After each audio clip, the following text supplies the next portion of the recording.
What's going on, guys? It's your boy John the Liquidator coming back with another video. So it look like Caitlin Clark continues to be disrespected by the WNBA. Guys, for this one here, we got to go all the way up to New York. Let's get it. Let's go.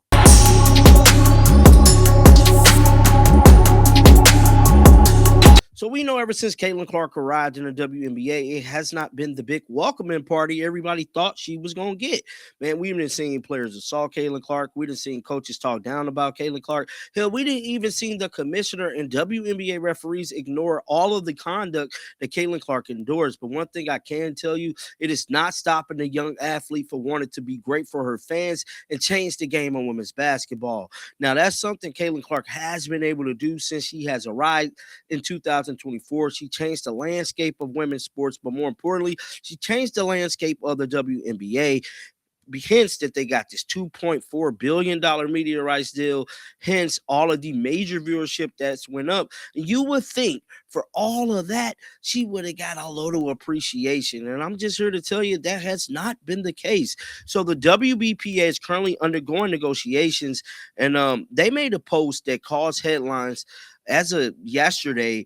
And I mean, this post right here is crazy. It says, what it would look like to play WNBA players, what it would look like to pay WNBA players what they deserve. Now, they clearly got Sabrina Ionescu on there.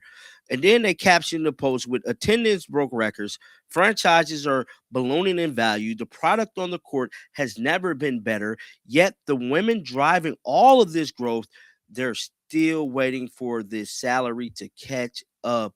Now, fans quickly said something about this. Now, as you guys can see here, this is another post.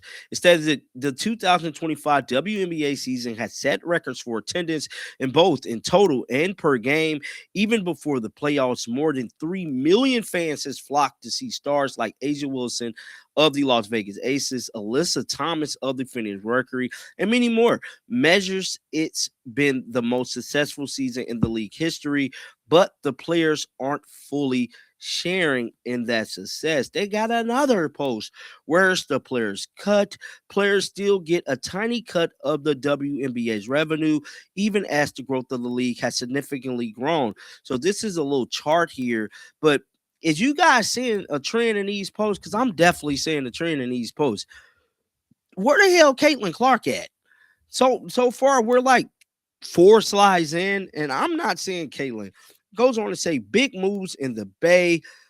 Reported that the WNBA's newest team and the biggest draw, the Golden State Valkyries, are on pace to earn more than $70 million in revenue for the 2025 season. While the players' salaries remain static, the franchise they belong to are skyrocketing in California. Expansion. In 2019, Joe Tushy, the billionaire co-founder of the group by his wife, Claire Tusowski, and the New York Liberty for less. They purchased the team for $15 million, and today the team is worth $450 million, 30 times the price. Now, it goes on to say the numbers, but given the rapid growth in revenue and franchise values, it's increasingly difficult to believe it when the WNBA cries. Then they got Nika Gumake on there say NBA involvement, which I don't really care. We don't really care about that. We will see change, pay the players. And as you guys can see there is no Caitlin Clark pose nowhere to be found. Now, it's no secret Stevie Wonder could see that Caitlin Clark played a pivotal role in getting them the notoriety that they got. They could say Asia Wilson, they could say all of these different fans they want, but when it come down to one person that moved the needle for this league to even be at the table to want the type of money they want, simply Caitlin Clark. Now, Outkick put out an article today, and it's definitely raising headlines. Man, it said Caitlin Clark continues to be disrespected by her WNBA peers. Look, I don't have the slightest clue on how these CBA negotiations are going to go in the WNBA. You want the X's and O's of that email about Amber Herding? She's on it like white on rice. Now, this writer here that write for Outkick, he liked that, bruh. He goes on to say, and it's not the WNBA's fault. I wouldn't care if they were NFL negotiations either. This sort of stuff does nothing for me. Wake me up when the game start. I don't need to see how the sausages is made. Now, I do care about Caitlin Clark because she drives clicks and page views, and she's a transcendent player in a league that nobody cared about before her arrival. I'm drawn to those players naturally, so it's pretty much everyone in America. But don't tell me that the WNBA Player Association, according to them, and millions across the country showed up last season to watch Asia Wilson and Alyssa Thomas. Millions for them, not Caitlin Clark. Now, this was the post that we went over, bruh. Now, Sabrina Ionescu, cool, but for them simply not to mention Caitlin Clark is beyond me. Then this article goes on to say, come on, WNBA. The 2025 WNBA season has set records for attendance, both in total and per game. Even before the playoffs, more than 3 million fans have flocked to see stars like Asia Wilson of the Las Vegas Aces and Alyssa Thomas of the Phoenix Mercury. By many, it's measured the most successful in the league, but the players are fully sharing in that success. I mean, come on. What are we doing here? Yes, I know Caitlin Clark missed the back half of the season, but that was simply because of injuries. But come on. What's the quote about Joe Bennett during the run for CEO? Now, basically, they going on to say that the WNBA is doing all of this stuff and not mentioning Caitlin Clark. And I gotta completely agree. At this point, Caitlin Clark should have definitely been a part of that segment. And it seemed like to me they're doing what they do best, and that is to sabotage Caitlin Clark for whatever reason. I don't know why they don't like this young lady. Um, I have vivid conversations with my team about this, and it's just crazy to me that we're sitting here in 2026.